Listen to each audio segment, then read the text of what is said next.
Halo, assalamualaikum warahmatullahi wabarakatuh. Berjumpa lagi dengan saya Papa Ceng di channel YouTube Ada Papa Ceng. Kali ini saya bersama teman lama saya. Sekarang dia lagi hit sebagai agen pemain kelas paling tinggi di Indonesia. Ini orangnya ini. Itu.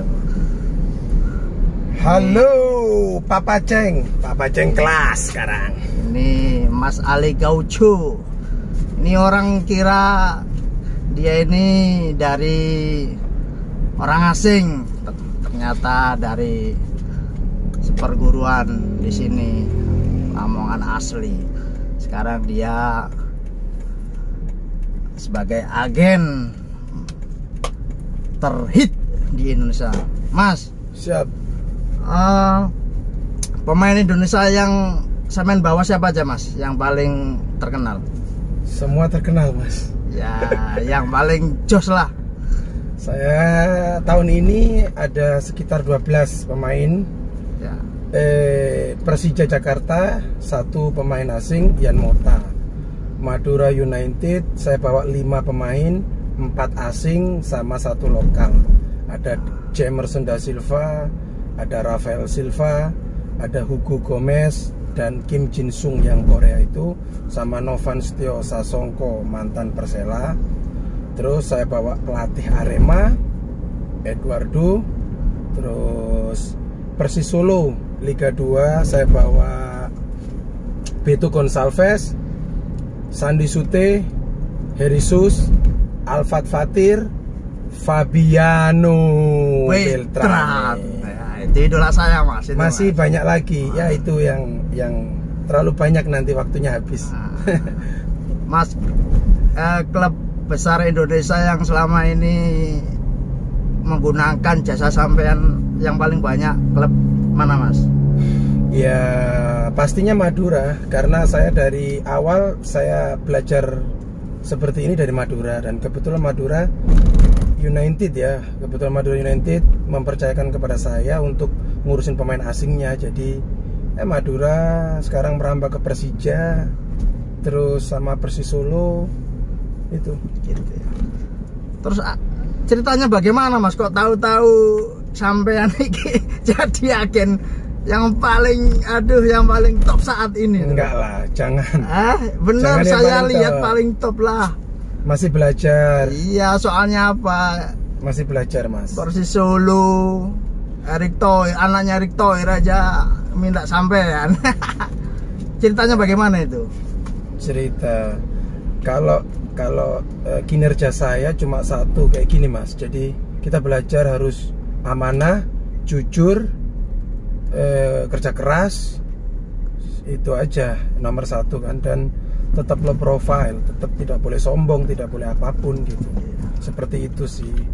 Kalau awal karir untuk seperti ini ya, saya pertama kerja di Madura ngurusin pemain asing. Nah, kebetulan dari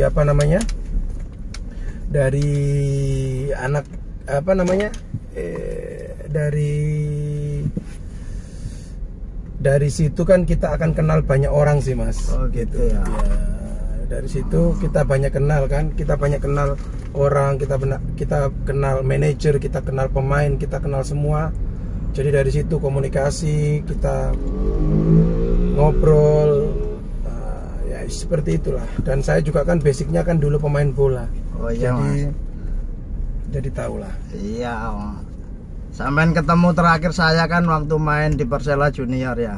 Iya. Adik saya setingkat waktu di Persela lah. Dan masih ingat nggak Mas, waktu SMA kita lari 100 meter Popda di mana? Di stasiun. Stadion. Oh, iya. Sampean kan masih saingannya sama saya. Masih dong. Saya kalah tinggi, saya pendek, dia tinggi. Oh, larinya sama-sama kenceng kita itu. Iya, itu dulu waktu sebelum main bola ya. Seperti itu. Jadi ya kenangan lah, nostalgia dulu seperti itu. Nostalgia ya. Terus kegiatannya sekarang banyak di mana Mas? Saya stay di Surabaya Mas. Kegiatan saya ya Sekarang tetap membantu Madura United ngurusin pemain asingnya dan memonitor semua pemain saya yang dalam naungan saya gitu. Jadi ada sekitar 12 atau 13 pemain, saya tetap harus kontrol sampai selesai kompetisi gitu. Jadi seperti itu aja. Tapi ya via telepon aja. Kalau memang membutuhkan saya untuk datang, ya saya bisa datang untuk menyelesaikan apa atau apa. Tapi alhamdulillah sampai sekarang ya masih oke semua, tidak ada masalah. Masih oke semua ya. Soalnya saya perhatikan kan pemain-pemain Liga Indonesia Liga 1 yang sampean bawa kan, harganya fantastik itu. Yang mahal-mahal itu ya. Sekarang ya alhamdulillah Mas, semua orang itu kepercayaan ya, menurut saya nomor satu kepercayaan. Mereka percaya dengan saya untuk menggandeng saya untuk jadi agentnya, dan mereka klien saya. Ya saya harus profesional, dan memang saya kan yaitu yang dari awal kerja saya itu jujur, amanah, kerja keras. Itu aja udah mereka tahu itu ya itu. Saya lebih ke ini ya, konsep saya ke agent itu seperti keluarga gitu. Jadi bukan semata-mata kita kerja, kamu pekerja saya atau kita saling seperti itu, enggak sih. Saya nganggap mereka keluarga, family gitu. Jadi enggak semata-mata bisnisnya gitu, tapi perhatian juga ada, seperti keluarga, seperti itu sih. Oh gitu Mas. Terus kiat-kiat buat pemain muda lah, Lamongan, apa ya? sih Mas, bagaimana nih kiat-kiatnya supaya menjadi pemain yang hebat seperti yang sampean bawa gitu? Ya kalau itu niat Mas, menurut saya kemauan gitu. Jadi kemauan itu kalau memang mau jadi pemain ya 100%, jangan setengah-setengah. 100% latihan, fokus di bola ya 100% gitu. Jangan main bola nanti santai-santai, libur atau apa, setengah-setengah nggak bisa. 100%. Jadi latihan 100%, istirahat 100%, fokus 100%. Seperti itu aja. Kalau setengah-setengah susah Mas. Karena susah kalau jadi pemain bola itu kelihatannya kan enak ya, masuk TV, terkenal seperti itu. Menurut saya dia nggak tahu ketika dia pertama kali latihan, seperti contoh pemain saya Beto Gonçalves, dia nggak tahu ketika Beto itu latihan waktu dia masih muda, latihan seperti apa, lari-lari sendiri, tambahan sendiri, seperti itu. Mereka taunya sekarang kan populer, jadi harus latihan serius itu. Terus gini Mas, sebenarnya latihan bola itu dimulai dari usia berapa sih? Nah, bagusnya? Kalau itu sebenarnya taktisnya ke pelatih ya. Kalau untuk umurnya berapa, seperti apa. Kalau saya sih pribadi, selagi masih ada kemauan untuk jadi pemain, dia belajar, dia latihan. Nah, nanti kan kelihatan ada bakat enggak, seperti apa gitu. Seperti itu sih. Tapi kalau saya pikir dari SD sudah bisa gitu. SD kelas 5, 6, nanti mulai SMP kelas 1 udah mulai latihan serius, bisa. Bisa ya. Seperti itu ya. Terus apa itu Mas? Mas, terus dulu katanya pernah sampean pernah main di liga luar negeri ya? Iya. Di mana tuh Mas? Di Oman. Oman, Liga Oman. Iya, jadi ketika apa namanya? Ketika saya itu main di liga, saya kan pernah pemain bola Mas. Saya main di Liga 2, putar-putar terus, terakhir saya di Blitar. Ketika saya di Blitar, saya ada teman jadi pelatih, orang Maroko ya. Dia telepon, mau main di sini nggak? Ya saya mau karena tantangan ya. Nah saya mengiyakan, saya datang, saya berangkat. Mereka kasih semua fasilitas. Dan ya pengalaman lah, walaupun bukan liga terbaik kastanya, cuma saya penasaran kan waktu itu pengen datang. Oh ternyata gini ya. Oh negara ini gini ya gitu. Jadi asik lah. 6 bulan kalau nggak salah saya Mas. Di sana 6 bulan. 6 bulan, lumayan ya. Lumayan. Terus apa mengurus proses untuk ke Oman sulit apa mudah Mas? Ya sama seperti mau jadi TKI. Berarti karena jadi TKI dia. Sama-sama, karena kan ada paspor, ada visa, ada surat kesehatan dari terkait ya, seperti itu. Sama sih. Sama. Mau jadi TKW, TKI sama. Sama. Banyak kok orang Indonesia yang di sana. Terus kayaknya dulu sampean ini pernah di Salatiga deh ya? Ya, dulu saya sekolah sepak bola di Salatiga. Berapa tahun? 2 tahun. Selesai Salatiga saya main bola, tapi ya belum rezeki, saya cedera, kaki saya sakit, saya tidak bisa maksimal dan mengoptimalkan. Tapi yang saya garis bawahi dari perjalanan saya itu, yaitu ketika ada kemauan itu pasti bisa gitu. Di saat saya tidak bisa jadi pemain bola, jangan putus asa untuk sesuatu gitu, apa yang berguna. Saya nggak bisa jadi pemain bola, tapi alhamdulillah sekarang saya bisa jadi bekerja di dunia bola dan bisa menghasilkan gitu. Mantap banget ya. Jadi minimal gini, ketika kita gagal sebagai pemain bola, sebagai pekerja, sebagai apapun di dalam pekerjaan ya, ketika kita gagal, tapi jangan sampai kita gagal sebagai manusia. Itu yang paling utama menurut saya. Kenapa?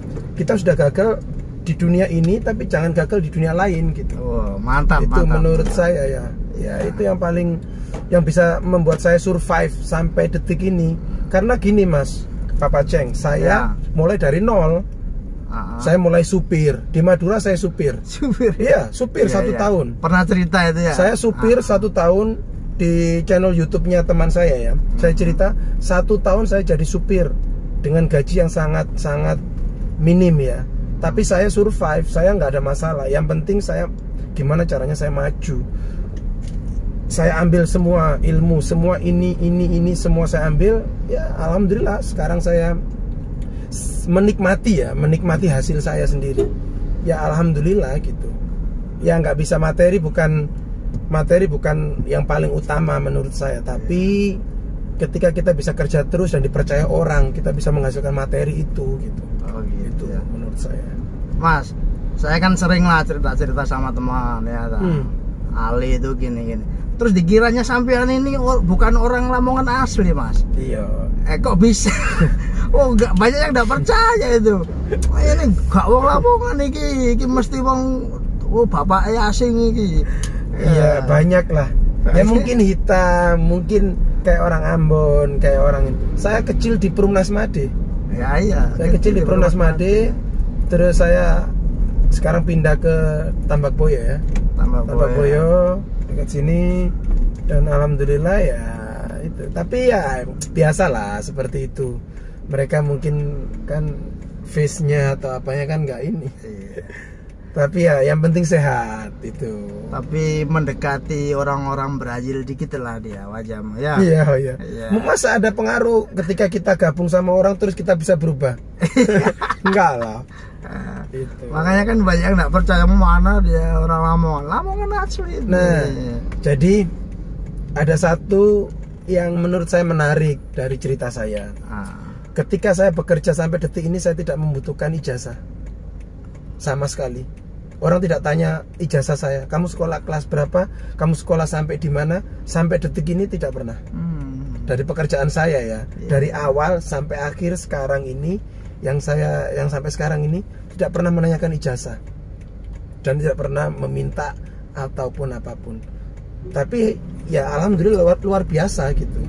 Satu itu, jadi menarik kan. Jadi baru lihat kan orang nggak pakai ijazah nih, tapi bisa survive dan bisa berkembang gitu. Ya padahal ijazahmu itu SMA cuma sampai SMA, tapi aku bisa bahasa Inggris, bahasa Portugis ya, jangan salah. Oh, Mas, kalau bahasanya tonton terus Papa Ceng TV gimana Mas? Bahasa Portugisnya. Jadi kayak gini. Olá, tudo bem, meu amigo, galera? Agora eu, Papa Ceng, na channel YouTube. Olha tudo dia, tudo direto na channel YouTube Papa Ceng. Artinya apa? Artinya apa, Mas? Artinya, halo semuanya. Kita sekarang lagi di acara Papa Ceng di channel YouTube-nya dia. stay tune dan lihat terus channel Papa Ceng. Seperti itu. Jadi pengen belajar bahasa Portugis. Susah. Saya mau pengen jadi agen juga, Mas. Agen LPG. Saya mau telepon teman saya dulu. Pakai bahasa Portugis. Oke, tunggu siap. Ya. Ini siapa, Mas?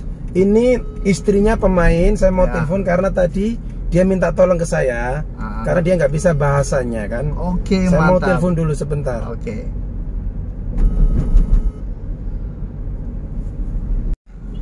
Tudo bom?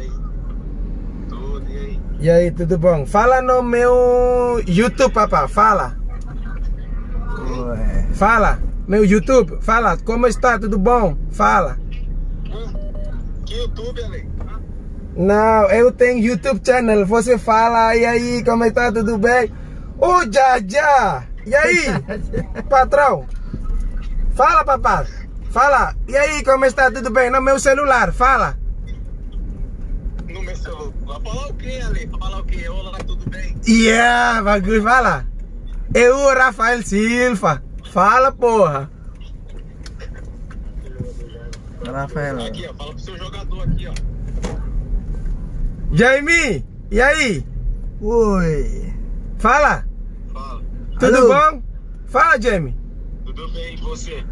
Tudo bem. Porra. Não, eu, meu amigo na... Ei, papá. Tá. Ini pemain yang baru itu. Fala, Ale. Você quer, Ale? Tá comendo? Não, tranquilo, tranquilo. Não, só quero saber, tudo bem tudo, né? Tá tudo bem, nós tá aqui na casa do treinador aqui. Ah, ok, papá. Ok, valeu, papá. Muito obrigado, tá? Tudo bem, eu quero o telefone do Cris, peraí. Tá, Ok, valeu. tchau. Tadi siapa aja, Mas, itu, Mas?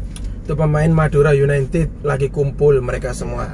Jadi satu itu pemain asingnya 4 itu semua pemain saya kan, Mas. Jadi saya harus minimal 2 hari sekali kita harus bicara atau seperti komunikasi apa. itu Ya, perhatian. Itu nomor 1. Seperti itu sih. Jadi ya itu yang memudahkan saya untuk cari pemain. Dan itu agent lain itu susah, Mas, untuk bahasa itu. Aku belum pernah lihat satu agent yang bisa bahasa Portugis, bahasa Brazil ya. Itu yang susah. Bener itu ya? Susah ya? Itu susah, nggak gampang. Berarti di Indonesia cuma kira-kira ada berapa? 1, 2, 1? Nggak banyak ya? Tapi bukan agent ya. Oh, bukan agent ya? Bukan agent, tapi saya kebetulan agent tapi bahasa Inggris dan Portugis saya menguasai. Itu yang lebih memudahkan saya. Seperti itu, Mas. Jadi ya, singkat cerita seperti itu. Mas, yuk. Ini soal mendatangkan pemain dari luar negeri, apa sampai dihubungi sendiri, apa memang bagaimana, Mas? Ya sebenarnya itu rahasia, Mas. Rahasia dapur. Kalau tak sebutin nanti kalau ketahuan orang kan bisa niru. Gitu ya. Enggak sih. Jadi gini. Kalau kita mendatangkan pemain asing itu, kita harus punya yang namanya agent yang berada di negara itu. Nah, minimal harus bisa bahasa Inggris dan bahasa negara itu yang kita tuju ya. Ya kan? Kita mau ke Brazil, berarti minimal kita harus bisa bahasa Inggris. Kalau agentnya nggak bisa bagus bahasa Inggris, ya kita pakai bahasa Portugis gitu. Seperti saya, kalau aku itu punya 2 atau 3 agent di Brazil.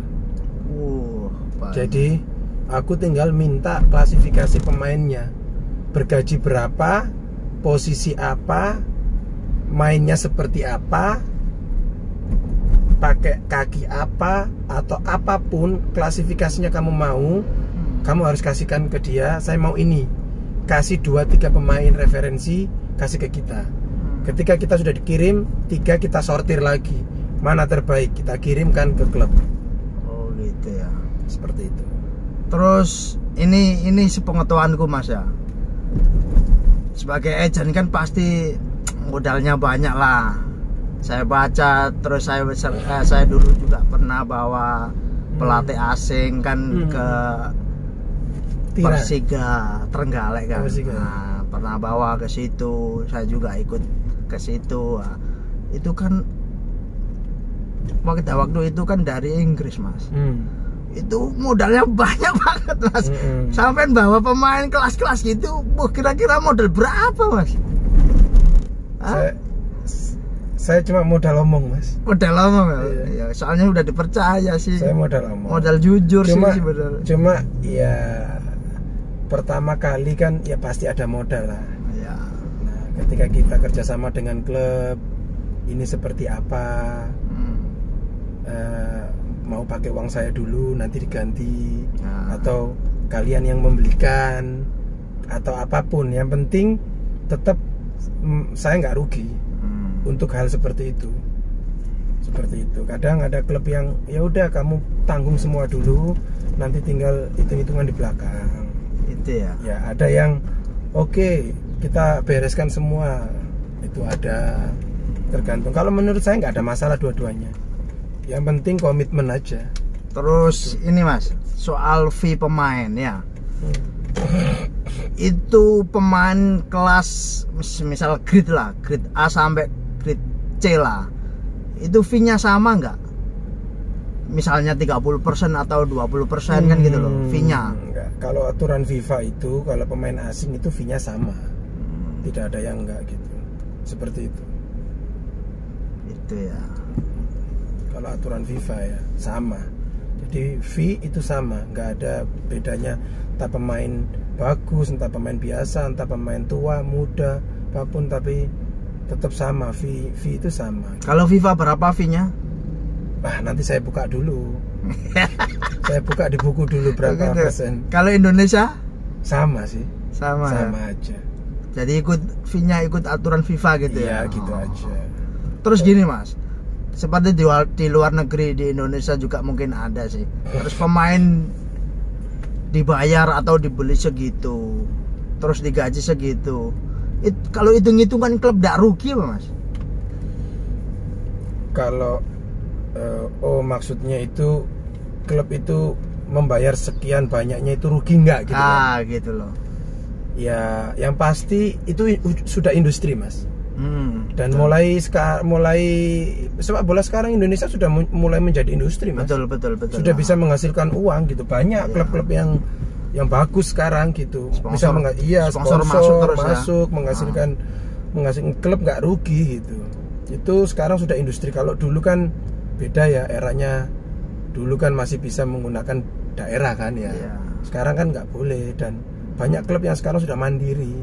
Udah bagus di Indonesia, udah oke gitu, sudah bisa menghidupi klubnya sendiri gitu dengan sponsor gitu, Mas. Sudah oke. Terus untuk pemain-pemain di Liga Indonesia lah, khususnya asli Indonesia, banyak nggak, Mas, yang pemain yang belum dapat klub terus menghubungi sampean, banyak nggak? Kalau sekarang banyak yang pemain itu dari agent lain pindah ke saya, ada banyak. Terus yang datang ke saya juga banyak. Nah, saya tinggal gimana caranya bisa menyalurkan mereka semua gitu. Tugas saya kan membantu untuk menyalurkan mereka ke klub-klub gitu. Seperti itu banyak gitu sih. Ya. Seperti itu. Gini, Mas, saya kan punya planning lah. Entah itu tercapai atau tidak, wallahu alam kan gitu loh. Nah, di kampung saya kan pengen lah saya bikin klub kecil-kecilan. Nah, klub atau sekolah sepak bola? Bisa dibilang SSB lah. Atau nanti jenjangnya kan ke pemain profesional kan gitu loh.